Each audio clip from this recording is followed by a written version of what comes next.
ગર્ભાશય હોય ને એ હાફ હતું બાય બર્થ, અને એક સાઈડની ફેલોપિયન ટ્યુબ ને એક સાઈડની ઓવરી નહીં, એટલે એવા કેસમાં એને ચાન્સીસ પણ 50% થઈ જાય. હવે ઇન્ફર્ટિલિટીમાં છે ને સર ઘણા બધા હોય પ્રોબ્લેમ, આપણે વન બાય વન થોડા જોઈએ કે એક વુમન સાઈડથી હોય કે પીસીઓડી, પીસીઓએસ એવા બધા, તો એમાં કઈ રીતે કામ કરે બધું? વુમન સાઈડમાં ફિમેલ રિલેટેડ પ્રોબ્લેમ્સ હોય ને એમાં પીસીઓડી છે, પીસીઓએસ કે લો એએમએચ એટલે એન્ટી મુલેરિયન હોર્મોન, બીજ ઓછા બનતા અથવા બીજની ક્વોલિટી ઓછી હોય, ડાઉન થઈ ગઈ હોય, પછી ઇરેગ્યુલર મેન્સીસ હોય, વેઇટ ગેઇન હોય, ઓબેસિટી હોય, ડિસ્મેનોરિયા હોય, પીઆઈડી હોય એટલે પેલ્વિક ઇન્ફેક્શન હોય. આ બધા કેસીસમાં મોસ્ટલી પ્રેગ્નન્સી રહેવામાં ઇસ્યુ થતા હોય. એવા કેસમાં હોમિયોપેથિકમાં બહુ એટલે બહુ સારું રિઝલ્ટ છે, અને નેચરલી પ્રેગ્નન્સી રહે અને કોઈ પણ જાતનું કેમિકલ એટલે કે એલોપેથિક મેડિસિન વગર. જે લોકો આઈયુઆઈ ફેલ ગયા હોય, આઈવીએફ ફેલ ગયેલા કેસ હોય, એમાં પણ હોમિયોપેથિકથી ખૂબ સારું રિઝલ્ટ મળે છે. એવી જ રીતે જેન્ટ્સમાં માનો કે સ્પર્મ કાઉન્ટ ઓછા હોય, પરફોર્મન્સ એન્ઝાયટી હોય, પ્રીમેચ્યોર ઇજેક્યુલેશન હોય, ઇરેક્ટાઇલ ડિસફંક્શન હોય, ઘણી કેસમાં કેવું હોય ઓલિગોસ્પર્મિયા હોય, સ્પર્મ કાઉન્ટ હોય પણ એકદમ ઓછા હોય જે પૂરતા ન હોય, અથવા એઝોસ્પર્મિયા હોય. અમુક કેસીસ એવા છે એઝોસ્પર્મિયા કે એમાં સ્પર્મ કાઉન્ટ 0 હોય. તો અમુક કેસીસ એવા હોય કે એમાં અમુક હોમિયોપેથિક મેડિસિનથી એઝોસ્પર્મિયા કેસ પણ સોલ્વ થઈ જતા હોય છે. હું અમુક કેસીસની વાત કરું છું, 100% કેસની વાત નથી કરતો. એટલે એવા કેસમાં પણ હોમિયોપેથિકથી ખૂબ સારું રિઝલ્ટ. પરફોર્મન્સ એન્ઝાયટી તો મેન્ટલી ના હોય? પરફોર્મન્સ એન્ઝાયટી મેન્ટલી હોય, પણ એને ઓવરકમ કરવા માટે તમારે કાંઈક તો કરવું પડે ને. આમ નામ તમે શું કરશો ચાલો. તો એમાં પણ પરફોર્મન્સ એન્ઝાયટીમાં પણ હોમિયોપેથિકથી રિઝલ્ટ સારું આવે છે. એનું જે ડર હોય, ફિયર હોય, દૂર થાય. આપણે જે આ ઇન્ફર્ટિલિટીની બધી વાત હમણાં કરતા હતા, એમાં જે આ પીસીઓડીની વાત કરી તો એમાં જનરલી હોર્મોન્સને ટ્રિગર કરીને સોલ્વ કરવામાં આવે કે કઈ બીજી એમાં દવાની અસર કઈ રીતે હોય એમ ડિટેલ? એમાં પીસીઓડી એક પ્રકારનો હોર્મોનલ ડિસઓર્ડર છે, લાઇફસ્ટાઇલ ડિસઓર્ડર. એટલે એમાં ઘણું બધું કન્સિડર કરતા હોય.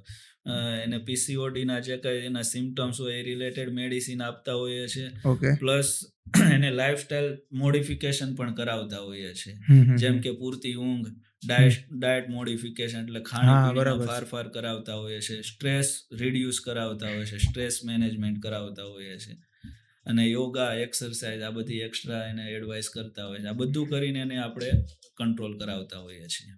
બરાબર. પછી લો સ્પર્મ કાઉન્ટની વાત કરી, એ તો મને ખબર છે પર્સનલી. હવે એકવાર લો સ્પર્મ કાઉન્ટ ઓછા હોય એ વાત છે. એક બાજુ એવી છે કે જેને 0 જ છે, તો એ કેટલા પર્સન્ટેજ સુધી આપણે એને કેટલા પર્સન્ટેજ કેસમાં અથવા તો કેટલા પર્સન્ટેજ સુધી સોલ્વ કરી શકાય? હવે એને 0 કયા કારણે છે ને એની ઉપર ડિપેન્ડ્સ કરે છે. કે એક કેસ એવો છે કે એને સ્પર્મ કાઉન્ટ બનતા જ નથી. તો એનું કોઈ સોલ્યુશન નથી થતું. સ્પર્મ કાઉન્ટ બને છે પણ રિલીઝ થઈને પહોંચતા નથી, બહાર નથી આવતા. તો એ આપણે કરી શકીએ. એ વેરિકોસિલ નામની એક કન્ડિશન હોય છે કે જેમાં જે શુક્રાણુ પસાર કરતી જે વેઇન હોય ને એમાં સોજો આવી જાય. તો એના હિસાબે કદાચ સ્પર્મ બનતા હોય છે ટેસ્ટિસમાં, પણ એ રોકાઈ રહેતા હોય. તો એનું આપણે સોલ્યુશન આવી શકે. પણ જે કેસમાં બનતા જ નથી તો એમાં કોઈ સોલ્યુશન નથી આવતું. બરાબર. બાકી જેની મોટિલિટી ઓછી છે, માનો સ્પર્મ કાઉન્ટ બને છે પણ એની મોટિલિટી ઓછી છે, ગતિવાળા કણો ઓછા છે, તો એનું ડેફિનેટલી હોમિયોપેથિકમાં બહુ સારું રિઝલ્ટ છે. નાઇટફોલ થતું હોય અમુક લોકોને કહે છે. નાઇટફોલ થતું હોય, ઇરેક્ટાઇલ ડિસફંક્શન હોય, શીઘ્ર પતન કહે છે, અથવા તો પરફોર્મન્સ એન્ઝાયટી કીધું, પ્રીમેચ્યોર ઇજેક્યુલેશન કીધું. આ બધા જ કેસમાં હોમિયોપેથિકમાં બહુ એટલે બહુ સારું રિઝલ્ટ છે.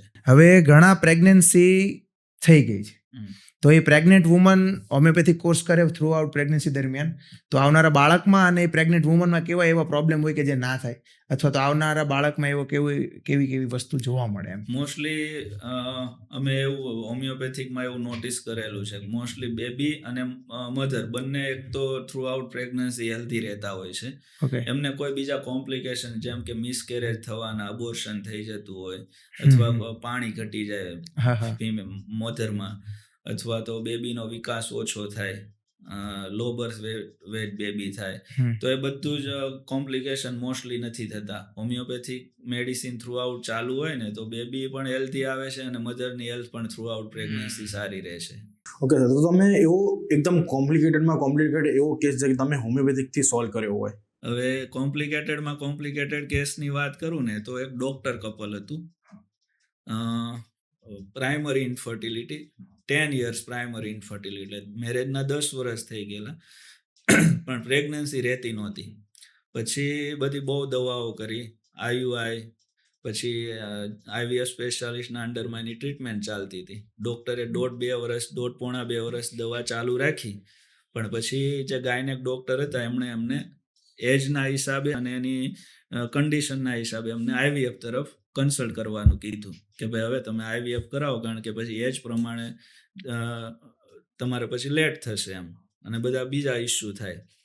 એટલે કપલે એવું નક્કી કર્યું કે આપણે IVF કરાવીએ. એ લોકોએ ડિસાઇડ કરી લીધું કે આપણે કરાવવું છે, પણ એની પહેલા 3 થી 4 મહિના કે અમારે બ્રેક લેવો છે, બધી ટ્રીટમેન્ટ કોઈ કાંઈ કરવું નથી, પ્રિપેર થવા માટે મેન્ટલી અને ફિઝિકલી, કારણ કે IVF થોડીક ફિઝિકલી તે થોડીક પેઇનફુલ ટ્રીટમેન્ટ છે, એમાં બધું તમારે મેન્ટલી અને ફિઝિકલી પ્રિપેર રહેવું પડે.